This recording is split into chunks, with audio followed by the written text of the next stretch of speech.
Okay. So today class, like we are going to use port C. Okay, port C, as well as we are going to study how bitwise shift operation works and the role of the optimization on the hardware. So the first thing you have to do is like you just go for the page number 15 on the data sheets. Okay, so block diagram page number 15 on the data sheet. Let me show that on the data sheet. I'll share you this data sheet on the portal. Okay, I'll go for 15. So that is the block diagram. Okay, this is the block diagram of STM32F411 architecture. So what you have to note is you need to check. Okay, you need to check the bus here. This is advanced high performance bus, which is connected to the advanced peripheral bus. Okay, B1 and B2. There are two advanced APB1 and APB2. If you check APB1, these are the peripherals which is attached to APB1. So you need to enable this bus if you want to access any of these peripherals. The eyes could see like SPI, SPI or USOT, okay, or timers, RTC, and so you have to enable this APP1. Okay, so if you want to access SPA1 and ADC1 and USOT1, then you have to enable APP2. Okay, so the GPIO, if you check out the Zaros, GPIO port A, GPIO port B, port C, port D, port E, port H are all connected to AHB1. Okay, high performance bus, which will be much more speeder than the peripheral bus. So we are going to use port C today. So it is connected to AHB1. Okay. AHB1.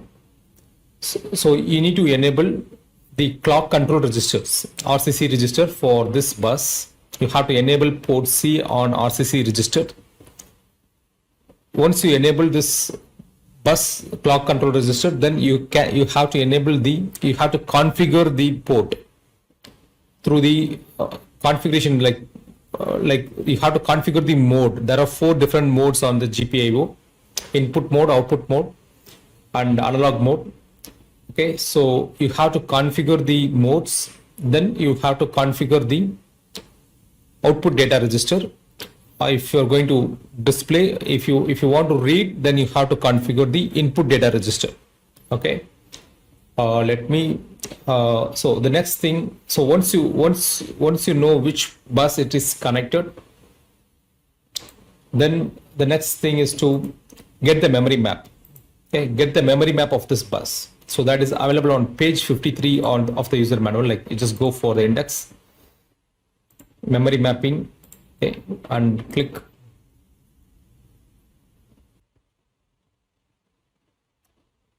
It is available on page 53.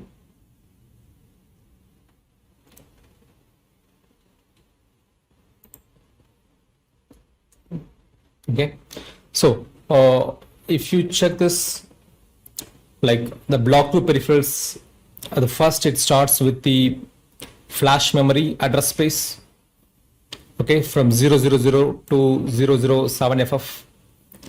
So these locations are for the block 0 code, and for SRAM it starts from 0 to 0000000, okay, for SRAM.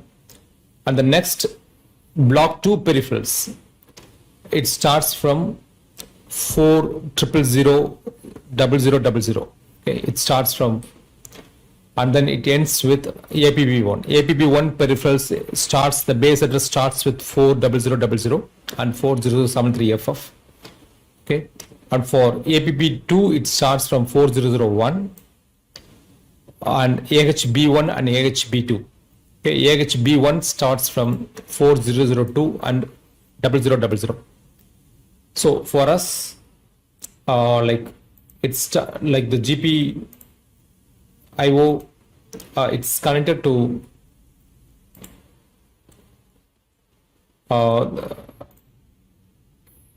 it is, just give me a moment, let me check the page number. It's 50. Okay, so it is connected to AH B1. Okay, it's port C is connected to AH B1. So the address would be AH B1. It starts from 4002 0000.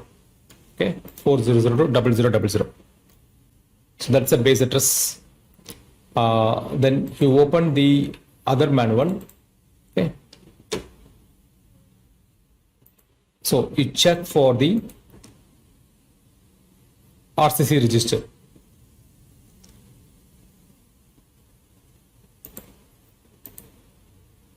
RCC register. So you have to add this offset value.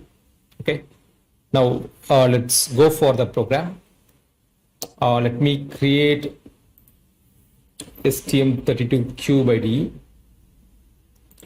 Let me open a project. So we are going to configure port C today. So first thing is to enable port C. Okay. In RCC register, like you have to go for in RCC registers, you have to choose this AHB1 peripheral enabled register. Okay, it is not reset, it is peripheral clock enabled register. Okay, so peripheral clock enabled register. Okay, in this, for GPIO C, you have to enable this bit. Okay, so yesterday, like we have enabled this read write, this GPIO A. So GPIO C is second. So 4th, you have to give value 4 to this in order to write this one. Let's go for, let me open STM32Cube IDE.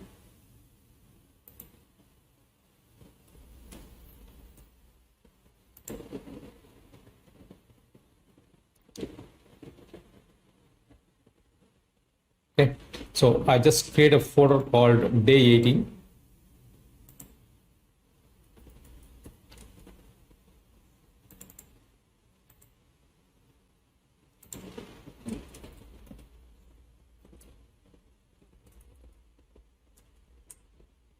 Okay. Copy this path and change this workspace.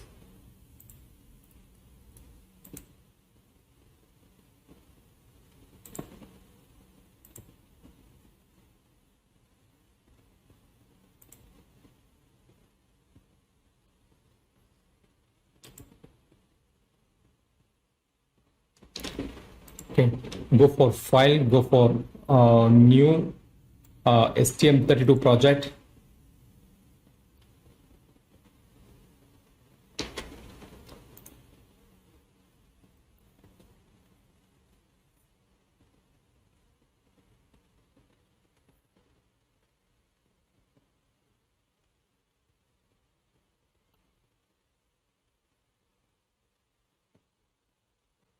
Okay.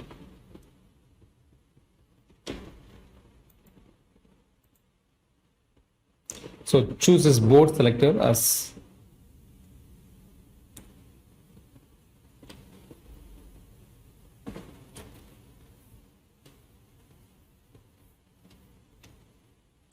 so Nucleo F411.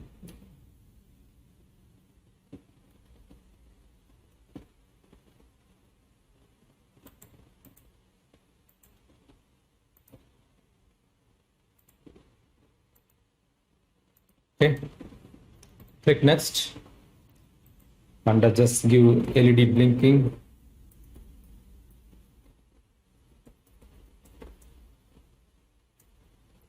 Click empty, click finish.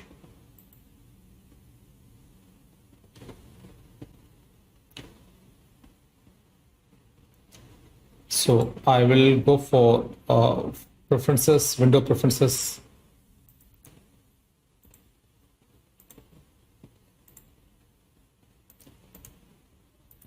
I'll increase the font size.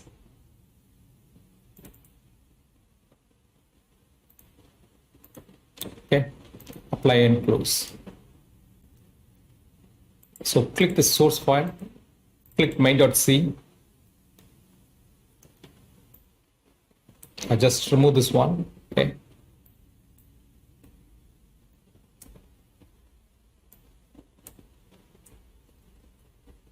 Right click, build this project. So let me download the code so that you could, okay, so that you go for debug as debug configuration. Double click this STM32 Cortex to create a debug configuration and choose the debugger. Click serial wire viewer and click apply and click debug.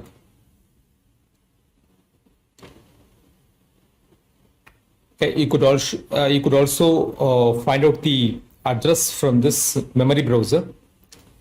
Click switch to change the debug perspective. So let me open a notepad. Okay.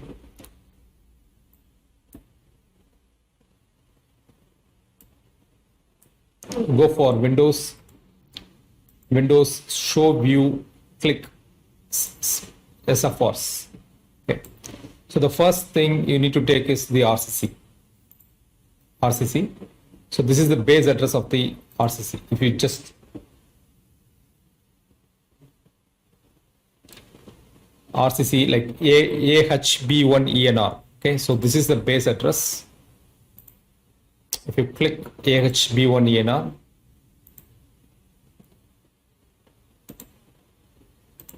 okay, so I just note down this base address like 0x of 400 to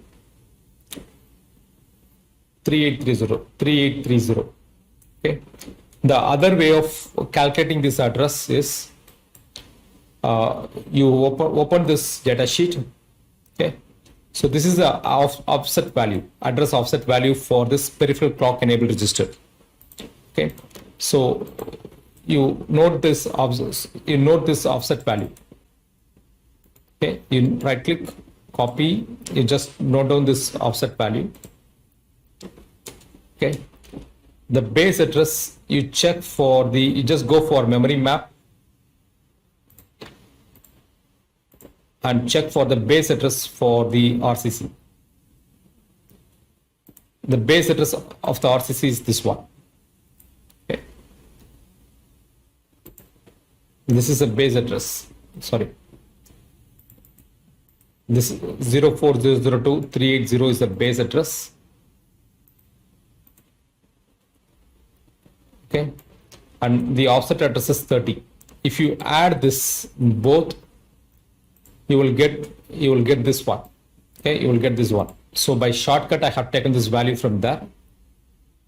So RCC address. The next thing is you need to take you have to note down the mode register. GPI, click GPI OEA. In this, like this is the input data register and output data register. So let's click mode register like 04002. So today is C actually, GPIO C. We have to take the C. It is connected to C. Okay. So mode register for C, mode R for C. Okay. I just give port C mode R register. Okay.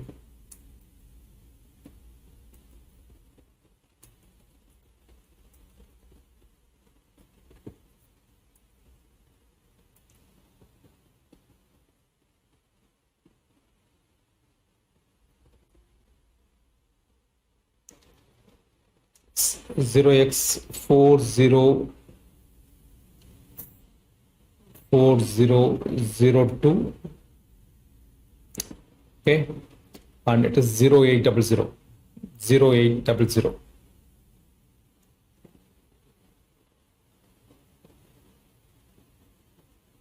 So this is the register and you take the value for the ODR, output data register.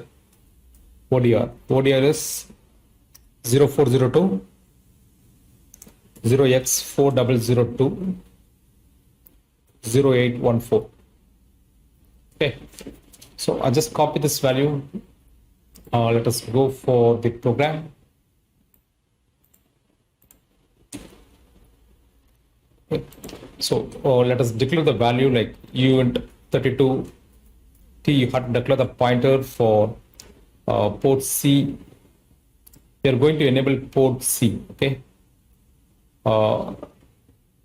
Let me port C AHB1. Okay. ENR. Pulse.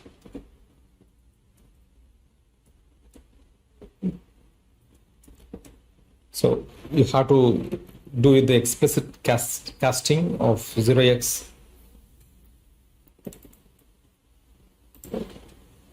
Okay.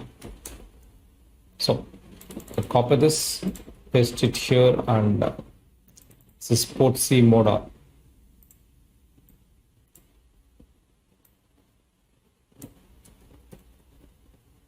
Okay. So the address is this one.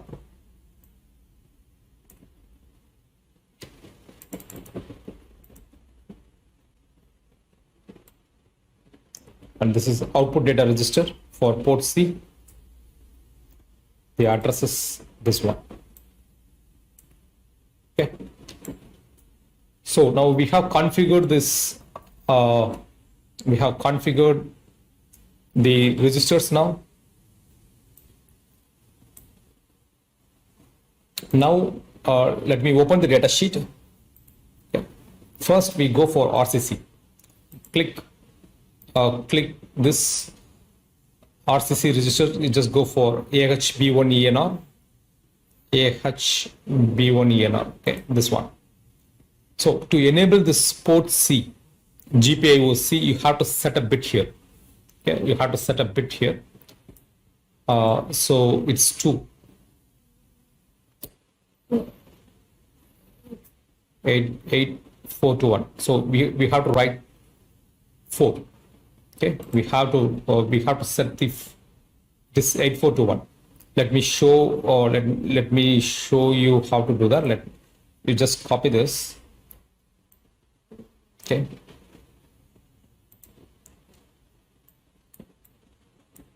You have to set you have to set this bit. Okay.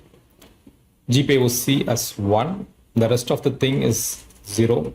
This is 0 and this is 0. Okay.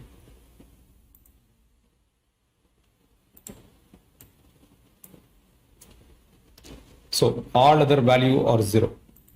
Okay.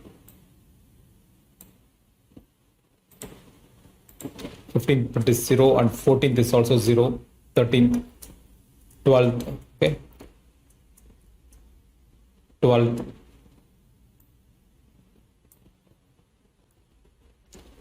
11 is also 0, 10 is also 0, okay, 9, okay.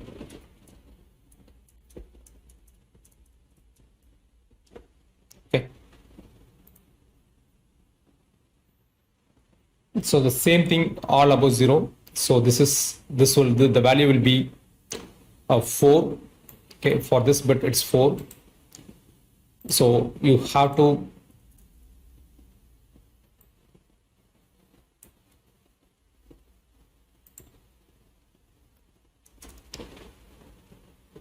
or this value equals 0x04.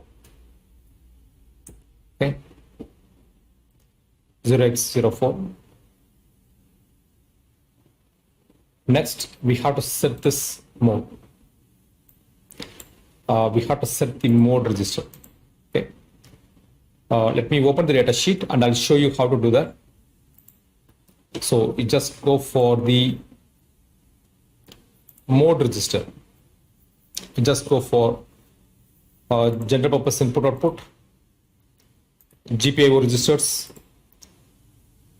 in this mode register. Okay, So I just copy this. So we are going to use 8-bit. Okay, so we are going to use the 8-bit. So this is for 0, 1, 2, 3, 4, 5, 6, 7. Okay. So all this bit to configure this is to configure this as output. You need to write 0, 1 here. Okay, you need to write 0, 1 here for the 8-bit. I'm going to use port C0 to port 7. Okay, 0, 1. So for this 0, for this 1, okay, 0, and this is 1. So you need to write this port 0, and this is 1. Okay, port 0, it is 1. Port 0, it is 1. Okay, and for this all are 0. Okay, all are 0. If you're going to use that, then you need to write 0, 1 there. Okay, so no, all should be like only this. You could set that as 1. Okay. You're getting a mask value to clear it.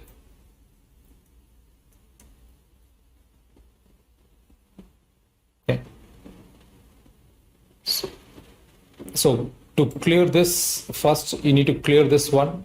So for clear this, like you need to make all 0 first. This all 1.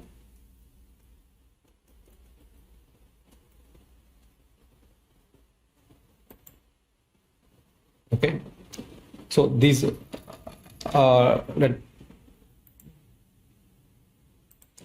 so first we need to clear the bits. Okay, so clear the bits. So let me keep this one. So the first thing you need to, for clearing, you need to do AND operation. So for all this 0, for clearing all these bits, you need to put 0 here. Okay, first for clearing.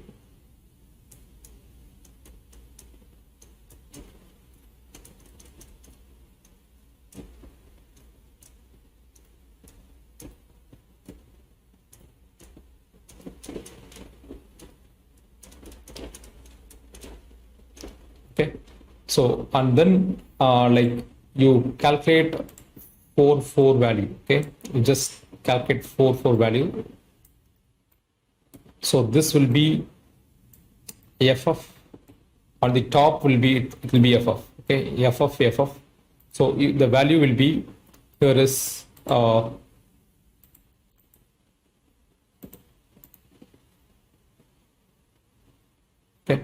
So first thing, you need to copy this value and you need to clear all this value. 0x ff 000. Okay, that's to clear. And again you need to BitOR with 0, okay, and it should be 5, 5, 5, 5. Okay, 5, 5, 5, 5. So I'll show you, like if you calculate the value, this is 5. Okay, 5, 5.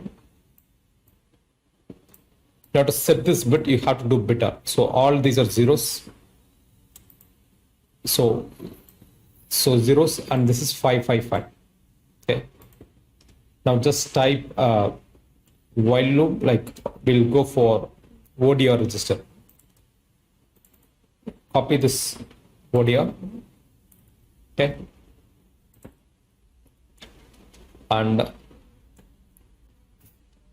sorry, equals 0x ff. Okay.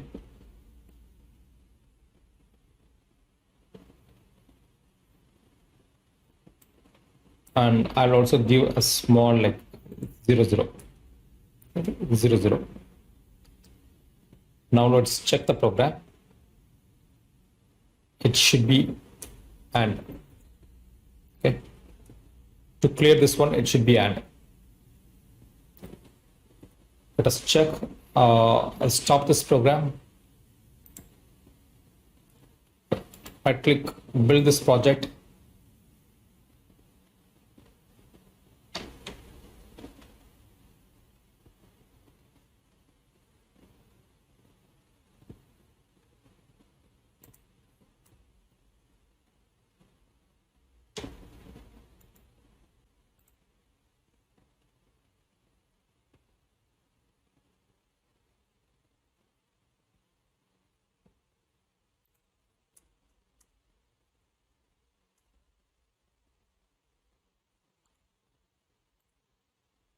Okay.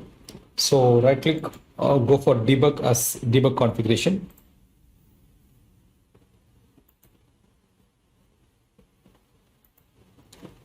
Click debug.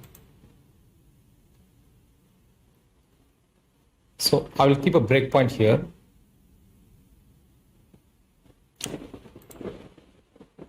I'll just keep a breakpoint at this location. Okay. And I click continue.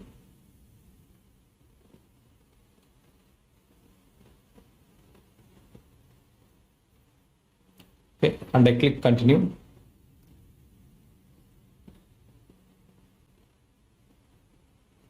So let me check this mode register. Like first we need to go for RCC register.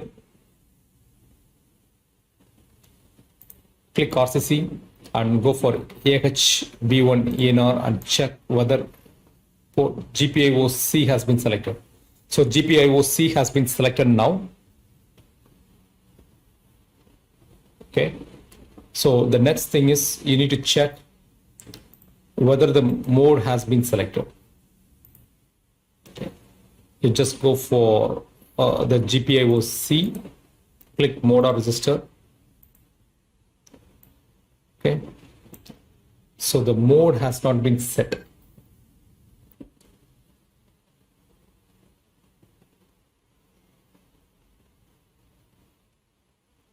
Okay. Sorry, actually it should be R. We have to, in order to set this, we have to R this one. So it is not set, like because of this error. Okay. Stop this one. Terminate this window. Right click and build the project again. Right click or run, go for debug configurations, click debug now.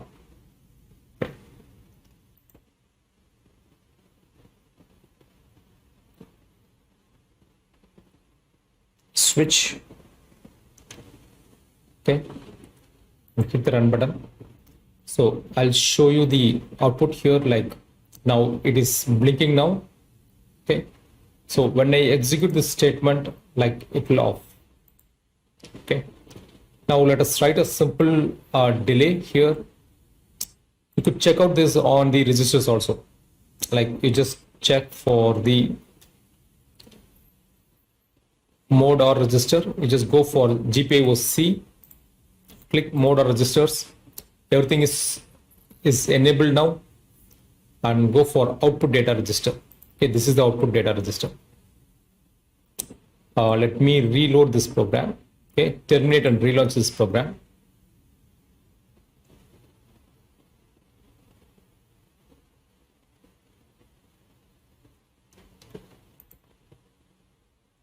So if you check the output data register now, let me show the output data register here on GPIO-C. Okay, so ODR, this is the output data register. Okay, I just keep a breakpoint at this place and click continue. So you could see the value is written on this output data registers. If it is not visible, like I'll show you, just drag and drop this one. Okay. You could see here. Okay. You could see here the data has been written now. Okay. So if I give continue, it has been set to 0. Okay. So let us write a simple delay I just terminate this program, and I just create a delay function, void delay of, okay, void delay.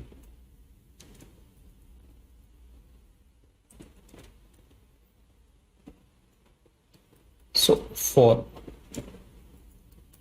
event 32 underscore t, I equals 0, I less than, okay, so I plus plus. So as of now, like we are just giving a delay approximately. So I'll tell you how to give a perfect delay by using timers and optimizations. Save the program, and let me introduce this as a while loop here. Let me change this as while one, okay.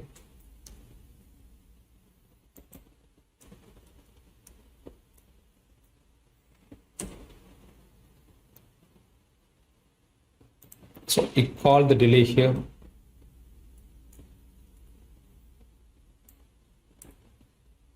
Okay, and also a delay here. So we have introduced the delay now.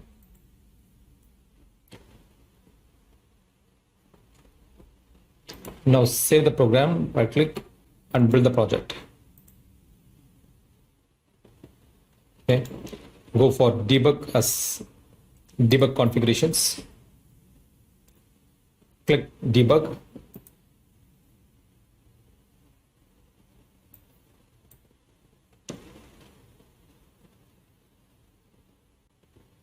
Click switch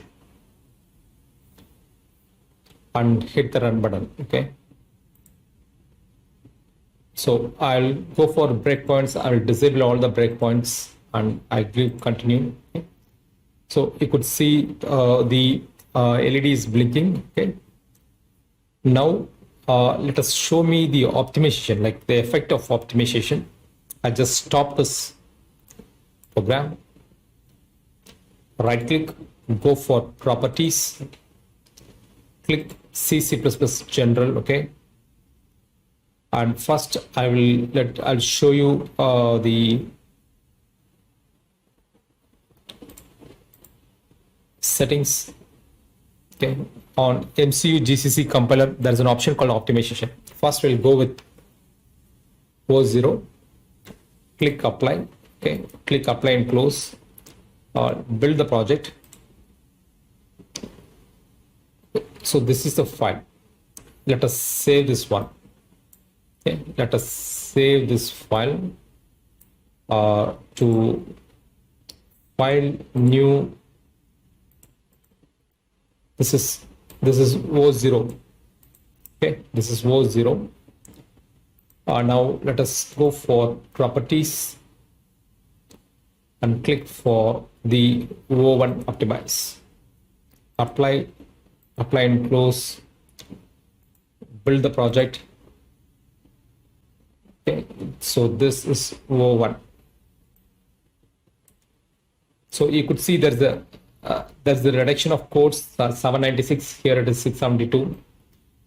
But you have to check, right click, go for debug. You have to check whether the code is working fine or not. Okay.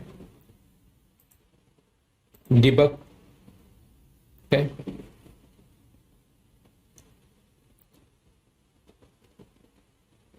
Sometimes when you optimize, the code will not work. Switch and run the program. So now the program is not running, like, because the LED is not blinking, because the compiler has optimized the code. Okay, has optimized the code. So you close this one. If you want to work, you just declare this is volatile. Okay.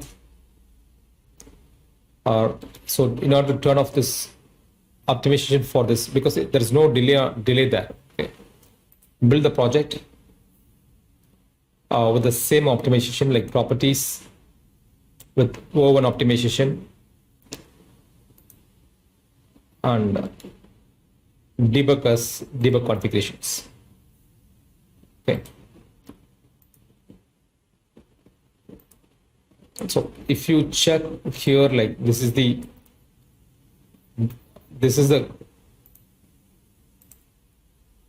760. Okay, this is the code after the using the volatile keyword. Switch.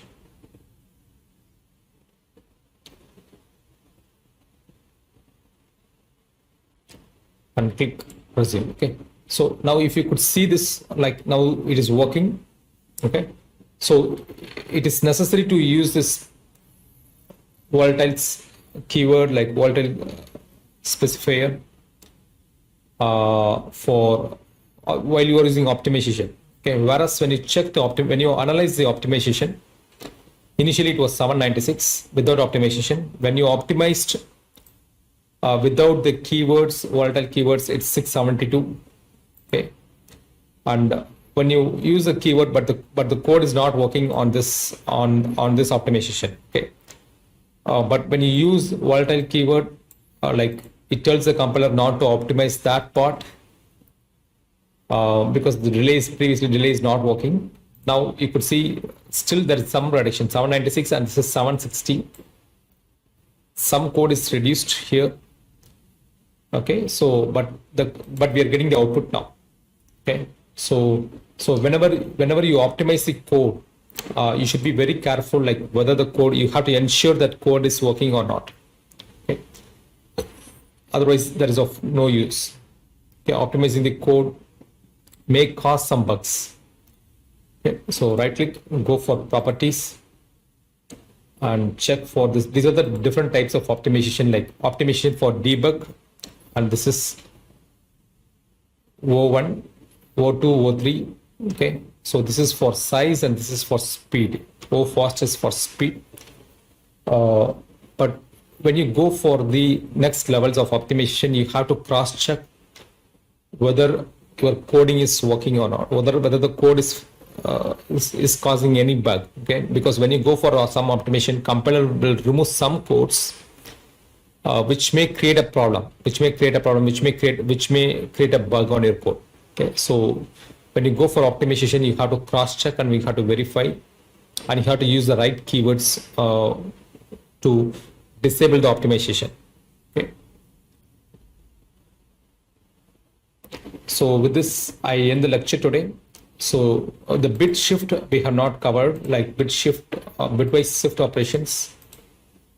I will show you one example for bitwise shift operations. Okay, so you could also use bitwise shift operations here. Okay, instead of this, I just copy here, like, and paste it. I just comment this line. So both are same. Okay, both are same. Let us try this one. Right click. This is left shift. Build this project. Okay. Run as debug configurations, and you just give for debug.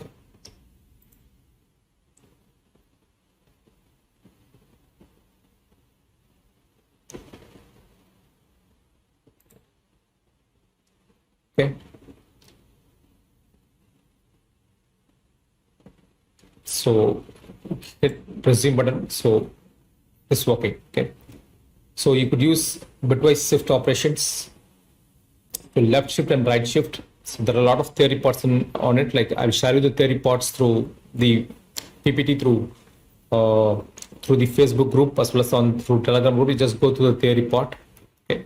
So tomorrow we'll be going through the keypad, how to use the input data register. So today, like, we have caught up the output data registers, and we have like how to configure the RCC register, like how to enable the clock for the peripheral clock, and how to enable the GPIO on the RCC register, and what is mode or register, like how to set the mode for the GPIO, and how to read the data from the, how to write the data to the output data register. Okay, so tomorrow we'll be covering up input data